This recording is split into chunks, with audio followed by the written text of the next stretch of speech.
Batman Brave and the Bold's title is a complete lie, as it doesn't even focus on Batman, but in a good way. There are countless animated Batman shows that are just perfect, so they had to do something different. So Batman Brave and the Bold took the Batman format and threw it out the window. The Cape Crusader came from a focal point to a side character entirely in every episode. Season 1 has over 100 characters just in season 1, and it only has like 20 something episodes. The creators of the show were so smart. They snatched you into that Batman title and made you focus on the side character, and slowly but surely in your brain made you love that side character more and more as the show went on. Soon you realize you're a Green Arrow, Red Tornado, Calendar Man, fucking Lazy Eye fan by the end of the show. Before the video starts, if you haven't already, please subscribe and like the video, and afterwards comment and tell me your opinions. I love your support, and it really helps me reach other people. Of course, follow my Twitter and TikTok in the link below. I think the best way to start this off is by naming every single character in season 1 that was mainly focused on. That means that they were in the main plot / story, villain, hero, anything. I had to write them down on my notes because there's too many, so I'll just start reading them. In season 1, we had Batman, Green Arrow, Clock King, Blue Beetle, Kangaroo, Plastic Man, Gentleman Ghost, Fire, Gorilla Grodd, Kite Man, Atom, Felix Faust, Aquaman, Ocean Master, Black Manta, Guy Gardner, Kilowog, Merlin, Morgan Le Fay, Etrigan the Demon, Sportsmaster, Red Tornado, Funhouse, Buona Beast, Wildcat, Black Lightning, Katana, Metamorpho, Slug, Commandy, Dr. Canis, Deadman, Speedy, Blue Beetle Ted Cord, Dr. Polaris, Elongated Man, Babyface, Chemo, Brain, Wotan, Cavalier, Gnort, Sinestro, Despero, Mogo the Living Planet, Jonah Hex, The Top, Bronze Tiger, The Terrible Trio, Red Hood, Joker, Injustice Syndicate, The Joker, The Question, Equinox, Adam Strange, General Krieger, Jay Garrick, Flash, Scarecrow, Scream Queen, Crazy Quilt, Black Canary, Solomon Grundy, Huntress, Mrs. Manface, Cat Perkins, Skeleton Keys, Tweedledee and Tweedledum, Lazy Eye, Hammer Toes, Bane, Booster Golden Skeets, Punch and Jewel, Cruel the Eternal, Robin, Ace the Bat Hound, Catman, Batmite, Calendar Man, Killer Moth, Riddler, Polka Dot Man, Mr. Zero, Zebra Man, Two-Face, Catwoman, Penguin, Tiger Shark, Major Disaster, Mongal, Steppenwolf, Lashina, Stompa, Mr. Miracle, Big Barda, Hawk and Dove, Shrapnel, Omac, Dr. Fate, Music Meister, and Psycho Pirate. Holy shit. That's the best part about the show. It embraces its comic counterpart and doesn't ignore the facts and the source material. They take the crazy shit and crank that shit to 1,000 over the top, but it works so well. You'll have easy to follow plot lines and stupid quirky quips all around the whole entire show, but it just works so perfectly. In current movies and TV shows, they want a long-running story spanning over a bunch of episodes, but in Batman Brave and the Bold, they throw that all away. Instead of building up a villain like Darkseid, they decide to have a whole episode about Crazy Quilt. Crazy Quilt. It also takes a break from the Batman that just feels so dark and broody. Instead of being a dude depressed over his parents dying, he's a fun-loving, quick-thinking, joke-making kind of guy. Just look at the design comparison.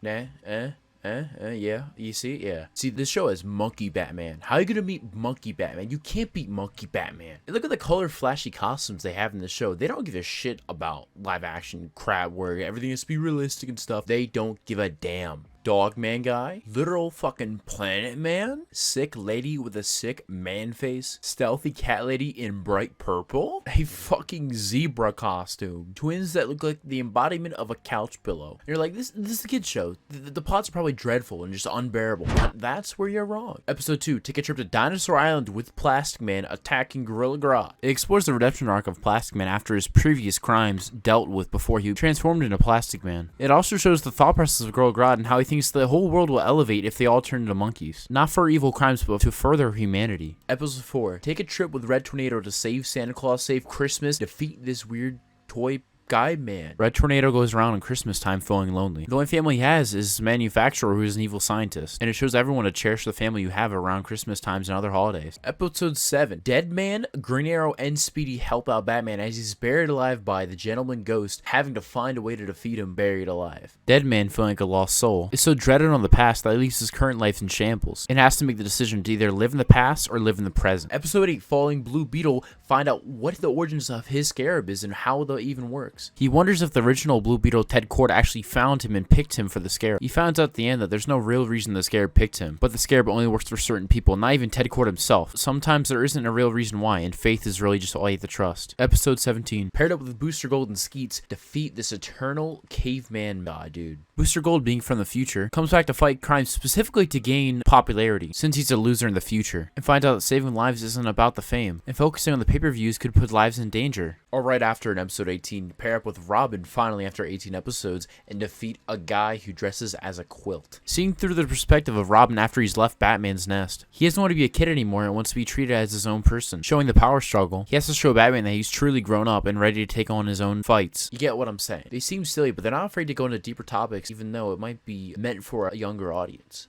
At the end of the day, this show is a fun watch. Or maybe you just want to diversify your DC knowledge bowl and just get to know some new cool characters. For whatever reason you watched, I think this is a great watch for new Batman lovers or returning fans who just wanted something simple and easy. So here is where we come to our review segment of Batman Brave and the Bold Season 1 on Rotten Tomatoes. See, we have 92% for the critics rating and the audience score is a 90%. Pretty damn fucking close, and I agree with that shit. And here comes everyone's fun favorite part, is here are the critics and some audience. Let's start with our buddy Glenn Weldon, with no picture, but that's alright for my boy Glenn. Allows its writers to linger on characters, beats that less these heroes shine. What the fuck? Glenn, your writing's a little wrong, but your goddamn mark is right. It's straight on there. Glenn understands what the show is trying to go for. Scott has something to say for us. He says the show works because of its absolute matter-of-fact presentation of the goofball subject matter. He knows exactly what's up. It understands it's from a comic book. It understands that it's stupid and wacky and maybe sometimes meant for kids, but they revolutionize that and actually tell a good story with it. They take the serious subject matters with the silliness of the comic book and combine it into one, and perfect. The only bad review coming from Tobias J. McGuffin. He says, vaguely amusing but mostly torturous. How are you being amused but tortured at the same time? Tobias, bro, is like someone like shredding your fucking testicles with a cheese grater or something, homie? Like, how are you excited but also just terrified? Someone just might be like forcing his eyelids open to fucking watch the show, but he likes it at the end of the day. I don't understand Tobias, but there's a couple of audience reviews and these things are just fucking awesome, dude. They all don't know how to spell. Like, look at Daniel S over here. The Brave and the Bolt is great. I don't even know what to say about that.